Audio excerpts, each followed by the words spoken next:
À l'occasion des 100 ans de la révolution bolchevique. Scandaleux. Vraiment. À l'occasion des 100 ans de la révolution bolchevique, Stéphane Courtois, l'historien, publie L'invention du totalitarisme, un livre sur le communisme. Le communisme, un système très performant, mais dans lequel on s'emmerde un peu, ce qui fait que l'homme russe a donc tendance à boire, et ce, dès son plus jeune âge, comme on peut le voir ici, hein, et comme on peut le voir sur la photo de cette même personne 2 ans après, hein, l'alcool dangereux donc pour la santé. Alors évidemment, aujourd'hui, c'est plus comme avant. La Russie n'est plus dirigée par un seul homme, et les décisions se prennent de façon collégiale, comme on peut le voir sur cette photo du gouvernement russe.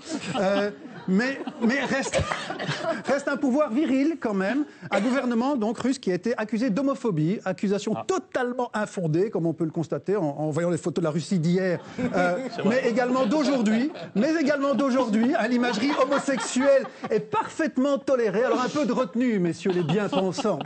Allez. Art plastique, Andrés Serrano a montré en Chine son œuvre blasphématoire Peace Christ, un acte courageux à représenter le Christ entouré d'urine, ça c'est couillu. Nul doute que pour sa prochaine œuvre, il se montrera tout aussi audacieux et nous surprendra avec Shit Mahomet. Non, je rigole. Littérature, un collectif féministe a édité un livre sur la dictature du phallus. Et là, je dis bravo, Eric, car c'est vrai que les hommes de pouvoir font souvent la place belle à une symbolique extrêmement phallique. Hein. Napoléon, par exemple, la colonne Vendôme, très très phallique. Hitler, hein, là on voit très bien clairement le gros pénis. Hein.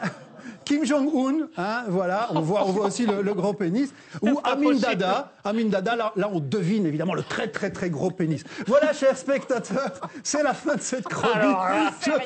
Je vais m'arrêter là. Et n'oubliez pas qu'on est sur Paris Première et que c'est vous qui avez choisi de regarder.